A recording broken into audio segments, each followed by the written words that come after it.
The last thing I want to talk about before I have to go, which I have to do in like 10 minutes or so, is about abolition. Okay. Someone could say, well, like, yeah, but why didn't the Quran just abolish slavery? And the response is, nobody suggested abolish it. It would be nonsensical. It would be like saying, there's no more walking, there's no more working or something. It wouldn't make sense. It is just part of the economic system in the world. So now what the Quran did do, and this is based on the work of Muslim jurists, because going back to like the 1200s, 1300s, scholars are writing, one of the aims of the Sharia is emancipation. That's one of the aims of the Sharia. We know that because the Quran and the Sunnah are always telling you to free slaves. And we know that because, as I mentioned earlier, Muslim scholars always said slavery is harmful.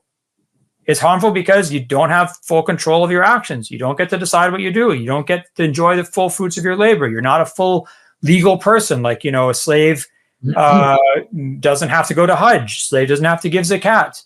A slave in some situations can't own property. A slave in some situations can't be a witness in court, right? So there's all these reasons why slavery is harmful. And that's why you want to raise people out of this. That's why God and the Prophet are telling you to emancipate slaves. Now, why didn't the Quran suggest ending slavery as an institution? Because nobody suggested that. Nobody would suggest this for another 1,100 years or 1,200 years because it was economically nonsensical. And by the way, I mean, I don't mean to sound like a jerk when I say this, but if 100 years from now we're in like some Mad Max future, and like living in, Australian outback, like with cars and like rubber tire body armor and stuff like that, we're definitely going to have slaves again. I mean, the second people don't have access to fossil fuels and to do our work for us and to move things and move machines and stuff, without a doubt,